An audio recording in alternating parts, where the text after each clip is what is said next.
கர்த்தருடைய பரிசுத்த நாமத்திற்கு ஸ்தோத்திரம்.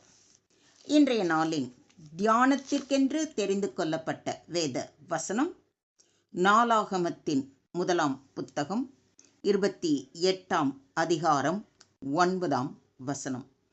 1 நாளாகமம் 28:9. என் குமாரனாகிய சாலமோனே, நீ உன் பிதாவின் தேவனை அறிந்து அவரை உத்தம இருதயத்தோடும் உற்சாக மனதோடும் சேவி. கர்த்தர் எல்லா இருதயங்களையும் ஆராய்ந்து நினைவுகளின் தோற்றங்களை எல்லாம் அறிகிறார். நீ அவரை தேடினால் உனக்கு தென்படுவார். நீ அவரை விட்டுவிட்டால் அவர் உன்னை என்றைக்கும் கைவிடுவார். As for you, my Solomon, know the God of your father and serve him with a whole heart and a willing mind. For the Lord searches all hearts and understands every intent of the thoughts. If you seek him, he will let you find him. But if you forsake him, he will reject you forever.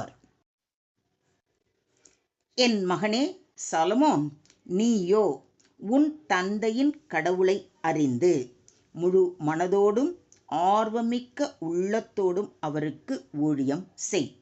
ஏனெனில் ஆண்டவர் எல்லா இருதயங்களையும் ஆய்ந்தறிகிறார், எல்லா திட்டங்களையும் எல்லா எண்ணங்களையும் பகுத்தறிகிறார். நீ அவரை தேடினால் கண்டடைவாய். நீ அவரை புறக்கணித்தால் அவர் உன்னை என்றென்றும் கைவிடுவார். ஆமென். இன்றைய தியான வசனம் தாவீது ராஜா தனது மகனான சாலமோனுக்கு சொன்ன அறிவுரை மற்றும் ஆத்மார்த்த உற்சாகமான அறிவுரையாகும். ஒவ்வொரு பெற்றோரும் தம் பிள்ளைகளுக்கு போதிக்க வேண்டிய முக்கிய அறிவுரை இது. இதன் ஆழமான விளக்கத்தை குறித்து சற்று நேரம் தியானிப்போம். நீ உன் பிதாவின் தேவனை அறிந்து என்று சொல்வதை கவனியுங்கள். தாவீது தனது மகனுக்கு தேவனை குறித்த தனிப்பட்ட அறிவு வேண்டும் என்று கூறுகிறார். பிதாவின் அனுபவத்தை வைத்துக்கொண்டு அல்லாமல் சாலமோன் தன்னுடைய வாழ்க்கையில் தேவனை நேரடியாக அறிய வேண்டும் என்பது தாவீதின் விருப்பம். நாம் ஆலயத்திற்கு கிளம்பும்போது பிள்ளைகளை அழைக்கிறோம். அம்மா அப்பா கூப்பிடுகிறார்கள், நாம் கிளம்ப வேண்டும் என்ற எண்ணம் இல்லாமல், நானும் ஆலயத்திற்கு சென்று ஆண்டவரது வார்த்தையை கேட்க வேண்டும், அவரை துதித்து பாடி ஆராதிக்க வேண்டும் என்று உள்ளார்ந்த விசுவாசத்துடனும் சந்தோஷத்துடனும் பிள்ளைகள் பெற்றோருடன் ஆலயத்திற்கு செல்ல வேண்டும். அவரை உத்தம இருதயத்தோடும் உற்சாக மனதோடும் சேவி. இங்கு உத்தம இருதயம் என்பது இரட்டை மனதோடு இல்லாமல் சத்தியமுள்ள, நேர்மையுள்ள, தயாரான மனம். உற்சாக மனது என்பது மன விருப்பத்துடனும் கட்டாயம் இல்லாமல் தேவனுக்கு சேவை செய்வது, தேவனை ஆராதிப்பது. இதைத்தான் நாம் நம் பிள்ளைகளுக்கு கற்றுக் கொடுக்க வேண்டும். சண்டே ஹாலிடே, ஜாலியாக விளையாடலாம், இப்போ போய் ஆலயத்துக்கு கூப்பிடுகிறார்களே என்று வேண்டா வெறுப்போடு வரக்கூடிய மனநிலையை முதலில் மாற்ற வேண்டும். ஆண்டவரின் அன்பை ருசித்தவர்களாய் ஆலயத்திற்கு செல்வதே பெரிய ஆசீர்வாதம் என்பதை உணர்ந்தவர்களாய் மன நிறைவோடு உற்சாக மனதோடு உத்தம இருதயத்தோடு வரும்படி பிள்ளைகளை நாம் பழக்க வேண்டும் என்பதற்காகவே தேவன் இன்றைய வசனத்தின் மூலம் நம்மோடு பேசுகிறார். கர்த்தர் எல்லா இருதயங்களையும் ஆராய்ந்து நினைவுகளின் தோற்றங்களை எல்லாம் அறிகிறார். இந்த வார்த்தைகள் தேவனுடைய சிறப்பான ஞானத்தையும் எல்லாம் அறியும் தன்மையையும் வெளிக்காட்டுகின்றன. நம் உள்ளத்தில் உள்ள எண்ணங்களையும் நோக்கங்களையும் கூட அவர் ஆராய்கிறார். வெளிப்படையாக நாம் செய்கிறதை மட்டுமல்ல, உள்ளார்ந்த எண்ணங்களையும் அவர் அறிகிறார். இதை விசுவாசிக்கிறீங்களா? நீ அவரை தேடினால் உனக்கு தென்படுவார். இது ஒரு அருமையான வாக்குத்தத்தம். தேவனை மனதார தேடுகிறவர்களுக்கு அவர் கருணையுடன் வெளிப்படுவார். உன் தேவனாகிய கர்த்தரை தேடுவாய். உன் முழு இருதயத்தோடும் உன் முழு ஆத்துமாவோடும் அவரை தேடும்போது அவரை கண்டடைவாய் என்று உபாகமம் 4:29 வாசிக்கிறோம்.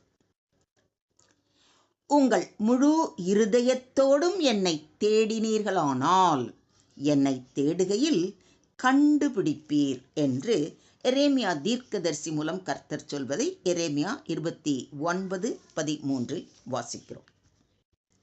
நீ அவரை விட்டுவிட்டால் அவர் உன்னை என்றைக்கும் கைவிடுவார்.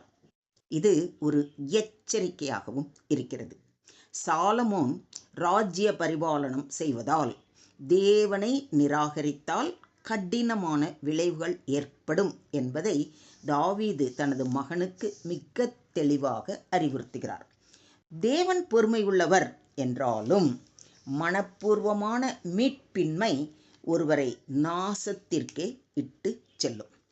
மொத்தத்தில் இன்றைய தியான வசனம் நமக்கு போதிக்கும் பாடம், தேவனை பற்றிய அறிவு மரபு வழியாக மட்டுமல்ல, அனுபவத்தில் வெளிப்பட வேண்டும். தேவன் ஒருவருக்கொருவர் தனிப்பட்ட முறையில் வெளிப்பட விரும்புகிறார். கட்டாயமாக அல்ல, விருப்பத்தோடு சேவை செய்ய வேண்டும். இருதயத்தின் தூய்மை தேவனுக்கு பெரு மதிப்பு. தேவன் உள்ளத்தை ஆராய்ந்து அறிகிறார். தேவனை தேடுகிறவர்கள் கண்டடைவார்கள். இது வாக்குத்தத்தம். நீ அவரை விட்டு விட்டால் அவர் உன்னை என்றைக்கும் கைவிடுவார். இது ஒரு எச்சரிக்கை. மனப்பூர்வமாக தேவனை விலக்கும் மனிதன் தனிமையில் வீழ்ந்து விடுகிறான். சுருக்கமாக சொல்வதானால், தேவனை நம் வாழ்க்கையில் நேரடியாக அறிதல் முக்கியம். மற்றவர்களின் அனுபவங்களை ஒட்டியே அல்லாமல் நம்முடைய சொந்த அனுபவமும் தேவை. இருதயத்தின் தூய்மையோடு மற்றும் விருப்பத்தோடு தேவனுக்கு சேவை செய்ய வேண்டும். கட்டாயமாக அல்ல, மகிழ்ச்சியோடு சேவிக்க வேண்டும். தேவனை தேடுவோராக இருந்தால் அவர் நம்மை விட்டு நீங்க மாட்டார். ஆனால் நாம் அவரை நிராகரிக்க கூடாது. தாவீது தன் மகனுக்கு கொடுத்த இந்த அறிவுரை இன்று நம்மிடத்திலும் பொருந்துகிறது.